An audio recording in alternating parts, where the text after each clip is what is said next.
Allô, bonsoir à toi, bonjour.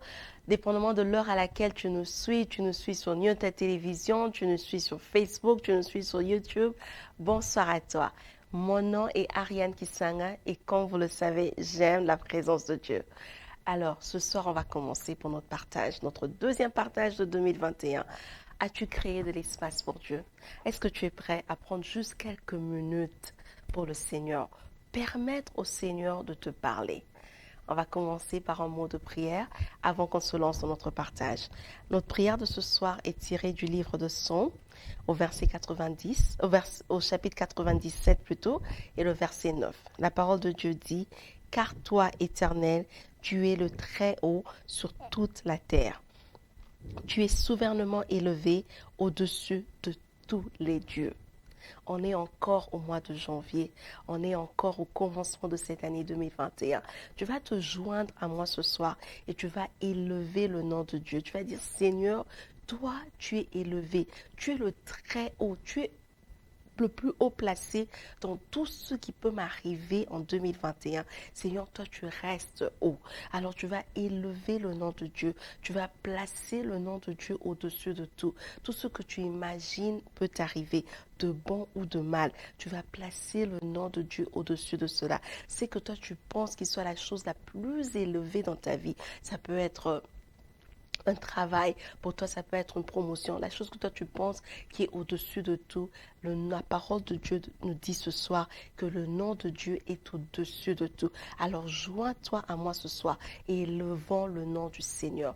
Yahweh, nous élevons ton saint nom. En cette année 2021, Yahweh, nous plaçons ton nom au-dessus de tout. Tu es le Dieu très haut. Tu es le Dieu souverainement élevé. Alors nous t'élevons au-dessus de tout. Yahweh, nous te plaçons au-dessus de tout. Il n'y a rien qui pourra nous arriver qui sera au-dessus de toi, car toi, Yahweh, tu les surpasses tous dans le nom puissant de Jésus-Christ. Saint-Esprit, nous te donnons ce moment. Viens prendre la place qu'il te faut. Fais ce que toi, tu veux faire de ce moment. Accomplis l'agenda du Père pour ce soir.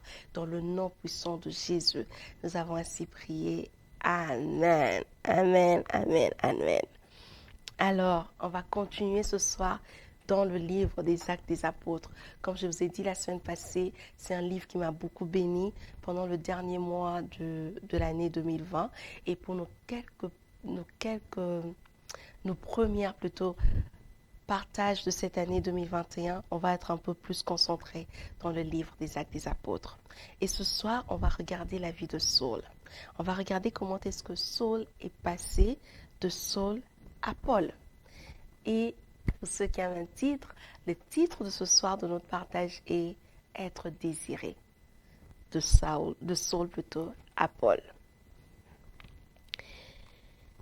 Acte chapitre 7 nous présente Saul pour la toute première fois. Et quand on le rencontre dans un contexte où on est en train de lapider Étienne. Et les personnes qui ont lapidé Étienne viennent déposer leurs vêtements aux pieds de Saul.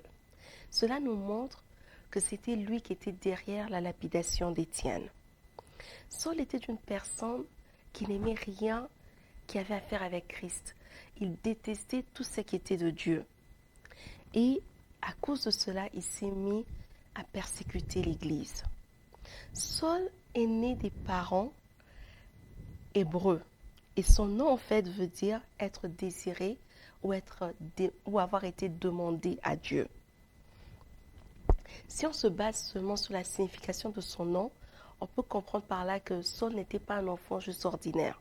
C'était un enfant que ses parents ont demandé à Dieu. Parce que les Hébreux donnaient les noms selon les circonstances. Donc pour avoir été appelé comme ça veut dire que ses parents l'ont demandé à Dieu. Et les enfants qui sont nés des parents qui les ont demandé à Dieu, des enfants qui sont nés, comme on les appelle communément, des bébés miracles, sont souvent des enfants qui viennent sur terre pour un but précis. Ils viennent sur terre pour accomplir ce que Dieu les envoie faire. Ils ne sont pas nécessairement tout le temps considérés comme juste autres enfants ordinaires.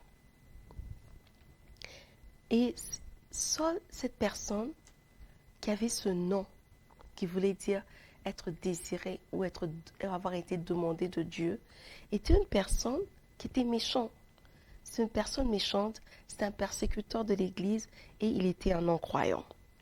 Et comme j'ai dit, on va voir comment est-ce qu'il est passé de Saul pour devenir Paul. Acte 9 commence par nous introduire à Saul, toujours pas satisfait. Il a fait beaucoup de persécutions, mais Saul n'est toujours pas satisfait. Et là, le chapitre commence par nous dire qu'il est en train de demander encore des lettres parce qu'il veut se rendre à Damas pour aller causer encore du tort à l'Église. Au verset 4, on nous présente la première tournure dans la vie de Saul. C'est sa rencontre avec Jésus. Comme on l'a vu plus haut, Saul était un enfant qui avait été demandé à Dieu.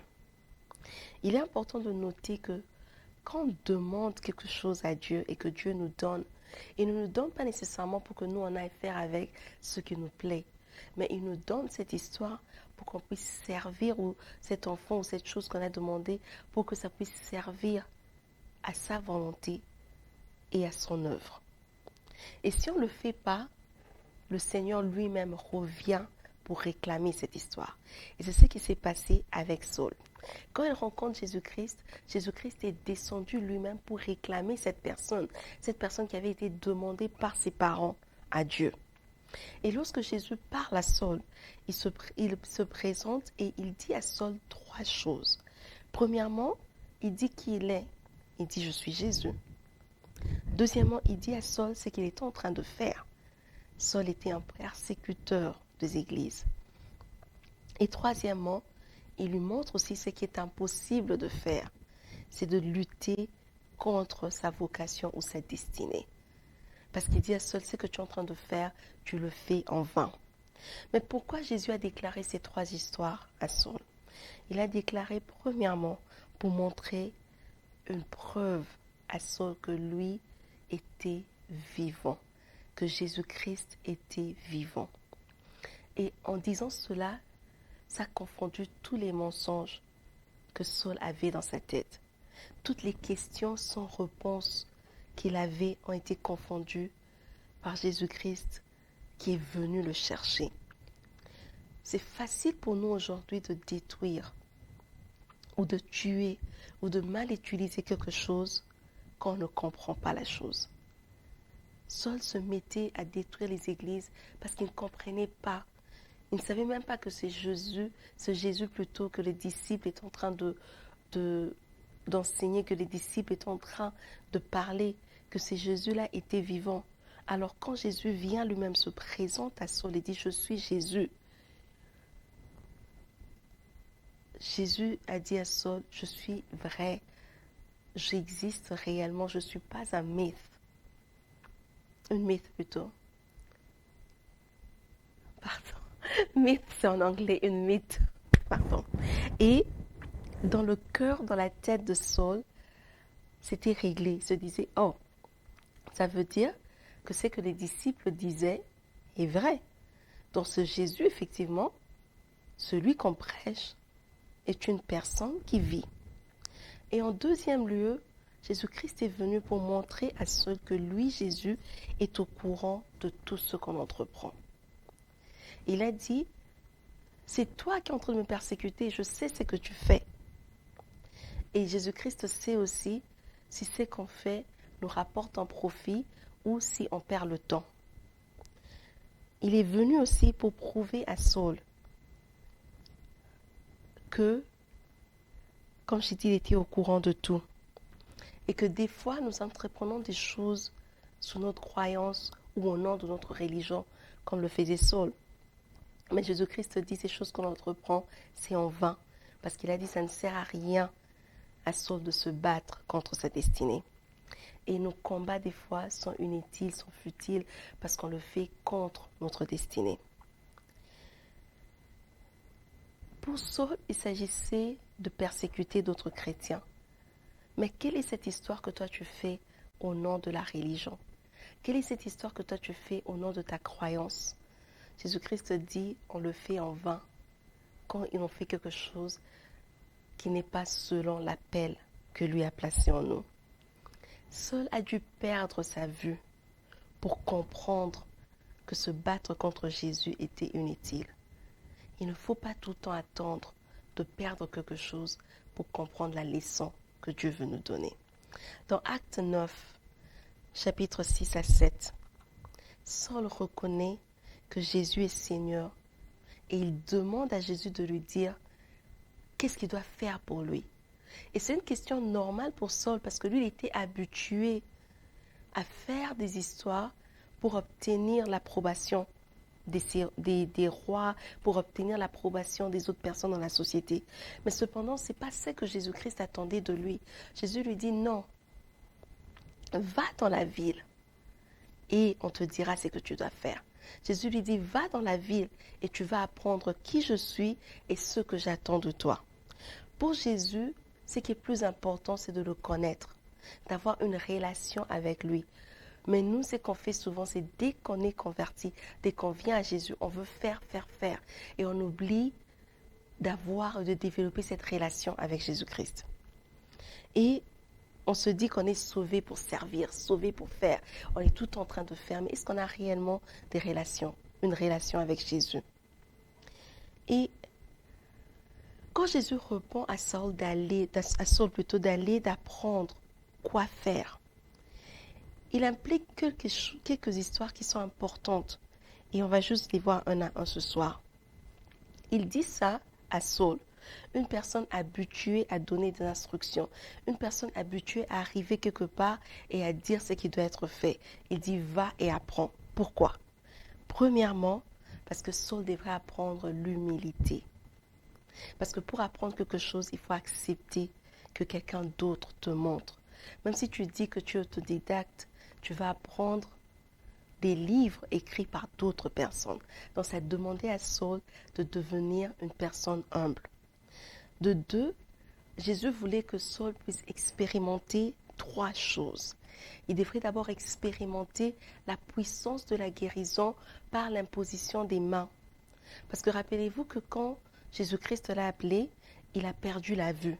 Donc, il fallait qu'Ananias vienne prier pour lui en imposant les mains pour qu'il recouvre cette vue. Cette leçon était importante. Pourquoi? Parce qu'après, Saul est aussi appelé à guérir les gens. Il était appelé à un ministère de guérison.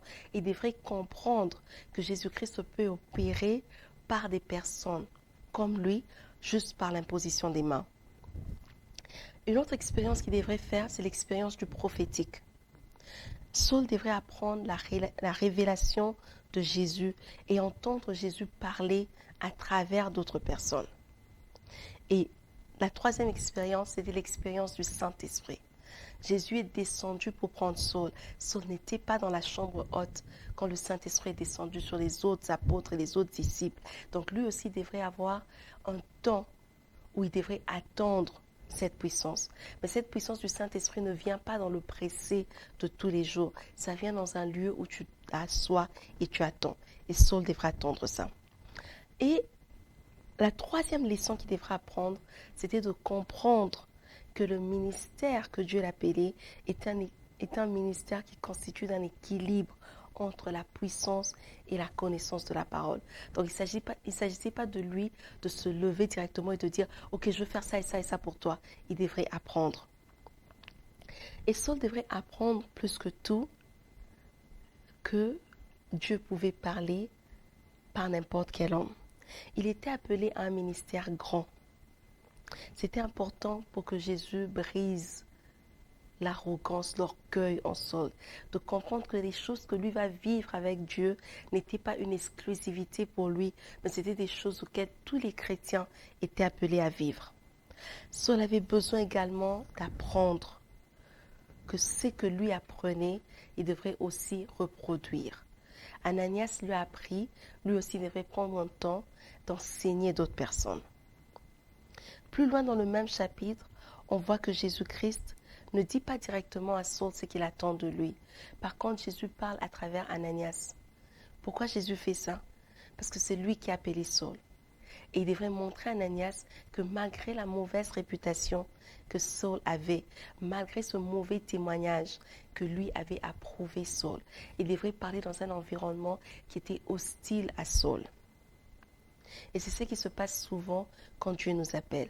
C'est qu'il confirme notre appel dans des environnements qui nous sont hostiles. Le reste du chapitre 9 jusqu'au chapitre 12, on voit Saul servir aux côtés des autres disciples. Mais dans Actes chapitre 13 au verset 9, on nous introduit à un deuxième tournant dans la vie de Saul. On nous présente son nouveau nom, Paul.